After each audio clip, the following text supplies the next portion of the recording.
நான் இதுக்கு முன்னாடி வந்தேங்க, தமிழ்நாடு அரசு போக்குவரத்து கழகத்தில் கண்டக்டராக இருந்தேங்க.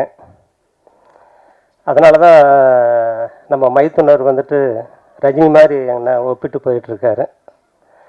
அது நம்ம கையில் இல்லை, இறைவன் கையில், உங்கள் கையில் தான் இருக்குது. நான் ஒரு எழுத்தாளன், கவிஞன்.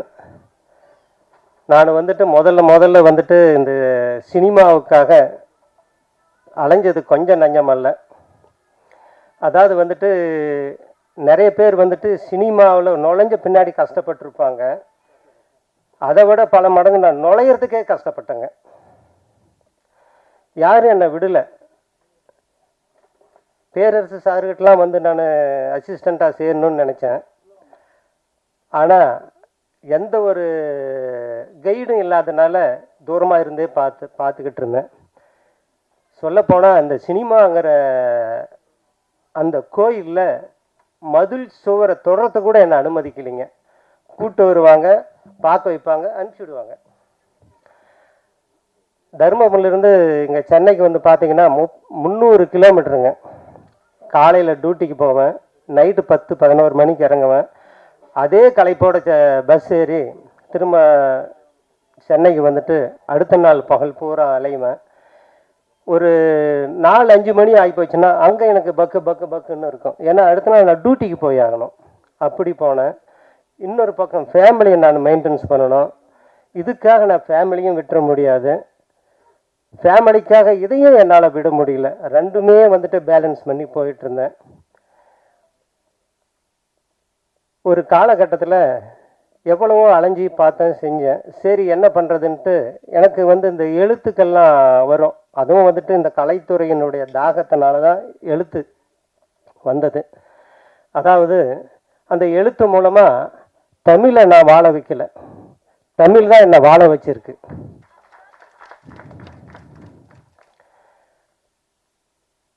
ஒரு காலகட்டத்தில் தமிழ்நாடு, கர்நாடகா இங்கே இருக்கிற தமிழ் சங்கங்களில் இருந்து எனக்கு வந்துட்டு ஒரு கவிதை ஒன்று எழுதி அனுப்புங்க, நாங்கள் வந்துட்டு வருஷம் கவிதை தொகுப்பு போடுறோம் அப்படின்னு சொல்லி கேட்டாங்க.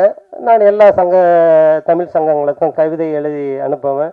அவங்க விரும்பி போட்டாங்க, பிரசுரமாச்சு. கவிதை தொகுப்பு, அதாவது தமிழ்நாட்டில் இருக்கிற எல்லா கவிஞர்களுக்கிட்டையும் அவங்க கேட்பாங்க. சொல்லப்போனால் சிறைச்சாலையில் இருக்கிற கவிஞர்கள்கிட்ட கூட அவங்க கவிதை கேட்டு வெளியிட்டாங்க. இப்படியே போயிட்டு இருந்தது. சரி அடுத்த ஸ்டெப் என்ன பண்ணுறதுன்னு தெரியல. ஆனால் ஒரு வெறித்தனம் இருந்தது, ஒரு போராட்டம். அப்புறமா எங்கள் ஊரில் வந்துட்டு தர்மபுரி மாவட்டத்தில் தீர்த்தமலைன்னு ஒரு அற்புதமான சிவன் மலை இருக்குது. அதை பற்றி புக்கு எழுதினேன், முதல் பாகம் 2ஆம் பாகம்னு. அப்புறமா இப்படியே போயிட்டு இருந்தது. அப்புறம் ஒரு மருத்துவ குறிப்பு எழுதினேன். அப்புறம் வந்துட்டு என்னுடைய கவிதைகளை மட்டும் தொகுத்து ஒரு கவிதை நூல் எழுதி வெளியிட்டேன். எல்லாமே நல்லா போயிட்டு இருந்தது. சரி அடுத்தது நாம் ஏதாவது ஒன்று செய்யணும் இல்லையா? சரி, அதாவது வந்துட்டு ஆரம்ப காலத்தில் என்னுடைய குடும்ப சூழ்நிலை காரணமாக தான் நான் டிரான்ஸ்போர்ட்டில் கண்டக்டராக போனேன். ரஜினிகாந்த் மாதிரி நாமளும் வந்து அப்படி இதில் இருந்து அப்படி ஜம்ப் ஆயிடலாம் அப்படின்னு நினச்சி பார்த்தேன். ஜம்ப் ஆனது தான் அதிகம். ஆனால் அந்த தொழிலை அவங்கக்கிட்ட காப்பாற்றிக்கிறதுக்கு அங்கேயே போராட சரியாக போச்சு. ஒரு சில நல்ல அதிகாரிகளும் இருக்காங்க, எல்லாத்தையுமே கெட்ட பார்வையோட பார்க்குற அதிகாரிகளும் அங்கே இருக்காங்க. இப்படியே போயிட்டு இருந்ததுனால இந்த இரும்பு பிடிச்ச கையும் சிறங்கு பிடிச்ச கையும் சும்மா இருக்காதும்பாங்க. அந்த மாதிரி என் மனசில் அரிச்சிக்கிட்டே இருக்கும்.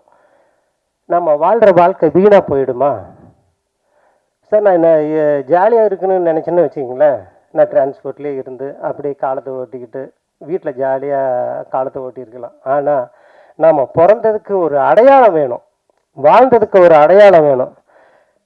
நம்ம ஏழையாக பிறக்கலாம் சார், ஆனால் ஏழையாக சாகக்கூடாது. பணக்காரனாக தான் மரணிக்கணும். அதுக்கு நம்மளுடைய உழைப்பு, முயற்சி, ஆண்டவனுடைய அருள் இதெல்லாம் சேரணும்.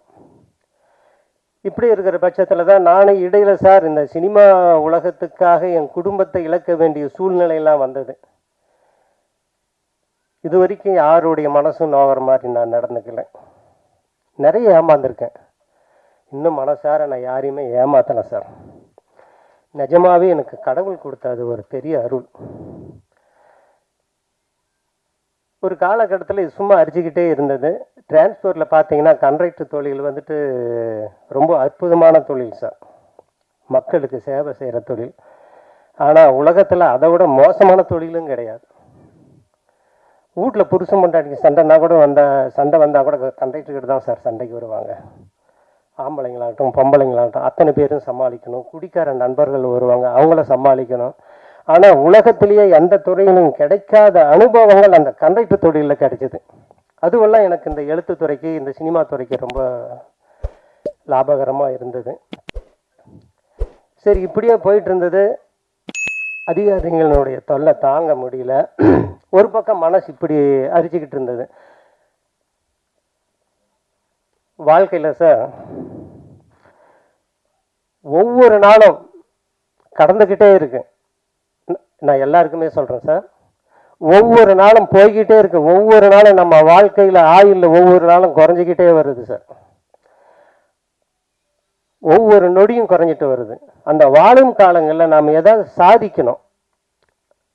எனக்கு தெரிஞ்ச தொழில் இதுதான் சார், எழுத்து, சினிமா. இப்படி இருக்கிற பட்சத்தில் நானே இந்த வாய்ப்பை உருவாக்கி யூடியூப் சேனல்லாம் ஆரம்பித்து அப்படியே முதல்ல போயிட்டு இருந்தது சார். அப்புறம் 2 ஷார்ட் ஃபிலிம் எடுத்தேன். அதுக்கு எடிட்டிங் பண்ணுறதுக்காக நான் சென்னை வந்திருந்தேன். அதாவது வந்துட்டு இது முதல்ல சொல்லிடுறேன் சார். இந்த படத்துக்கு கதை, திரைக்கதை, வசனம், பாடல்கள், இயக்கம், தயாரிப்பு, நடிக்கிறது எல்லாமே நான் தாங்க 100%. நான் தான் 100%. ஆனால் நான் யாருக்குமே அசிஸ்டண்ட்டாக சேர முடியல. அதுக்கு முன்னாடி நான் என்னை தயார்படுத்திக்கணும். கடவுளோட வரப்பிரசாதம், பிஸ்வாகத்தி, ரூபன் இந்த மாதிரி படங்களை இயக்கின டைரக்டர் ஐயப்பன் அவர்கள், அவருடைய நட்பு கிடைச்சது. அவர் அந்த ரூபன் படம் பண்ணும்போது அவர் வாழை பிடிச்சிட்டு தெரியும் சார். அவர் என்னோட வயசில் இளையவர் தான், ஆனால் எனக்கு அவர் குரு. இந்த படத்தை இயக்கிறதுக்காக இத்தனை வேலையும் செய்யறதுக்காக நான் என்னை தயார்படுத்திக்கணும். நான் அவர்கிட்ட சேர்ந்து, அவர் தான் என்னை இயக்கினார். என்ன டைரக்ஷன் பண்ணது அவர் தான். அவர் என்ன டைரக்ஷன் பண்ணதுனால தான் நான் இந்த படத்தை எல்லா பொறுப்பையும் எடுத்து செஞ்சேன். வாழ்க்கையில் என்னன்னைக்கும் அவரை என்னால் மறக்க முடியாது. அவருடைய நட்பு, உறவு கடைசி வரைக்கும் இருக்கணும்னு நான் ரொம்ப விரும்புகிறேன். அப்புறமா அவரை பக்கபலமாக வச்சுக்கிட்டு தான் சார் இந்த படத்தை முழுசாக நான் பண்ணேன். அப்புறம் அந்த திருக்கோவிலூரில் ஒரு தமிழ் சங்கத்தில் இருந்த அந்த கதையை ஒன்று கேட்டாங்கன்னு சொன்னேன் இல்லைங்களா. அதாவது வந்துட்டு உங்கள் கவிதையெல்லாம் நல்லா இருக்குது, எனக்கும் ஒரு சிறுகதையை அனுப்புங்க. நாங்கள் கவிதை அதிகமாக வெளியிடுறதில்ல, கதைகளை மட்டும் வெளியிடுறோன்னு சொன்னாங்க. நான் ஒரு கவிதை அனுப்பிச்சேன், அவங்களுக்கு எல்லாத்துக்குமே பிடிச்சி அப்புறம் அதில் பிரசுரம் பண்ணாங்க. நான் சர்வீஸில் இருக்கும்போது சார், கிட்டத்தட்ட 2010. அந்த புக்கு வந்த பின்னாடி ஒரு சிலர் தெரிஞ்சு வாங்கி படித்தாங்க, ரொம்ப நல்லா இருக்குதுன்னு சொன்னாங்க. நான் லைனில் டியூட்டி செய்கிறப்போ அந்த டெய்லி பேசஞ்சர் அதில் வாத்தியாருங்கள்லாம் வருவாங்க, அந்த புக்கை வாங்கி படிப்பாங்க. சார் நான் நாளைக்கு தரேன்னு வீட்டுக்கு, அதாவது ஸ்கூலுக்கு எடுத்துகிட்டு போவாங்க. இந்த கதையை அந்த ஸ்கூலோட ஸ்டூடெண்ட்ஸுங்களுக்கு, மாணவிங்களுக்கு பாடமாக நடத்திட்டு இது மாதிரி எத்தனையோ ஸ்கூலுக்கு அந்த புக்கு போயிட்டு வந்தது சார். அப்புறமா கடைசி கட்டத்தில் இது படமாக எடுத்தால் நல்லா இருக்குன்னு சொன்னாங்க. கருத்தும் மைய கருத்தாக இருக்குது. அதாவது குழந்தை திருமணத்தை தடுக்கிறதும் பெண் கல்வியை மையமாக வச்சு எடுத்த படம் தான் சார்.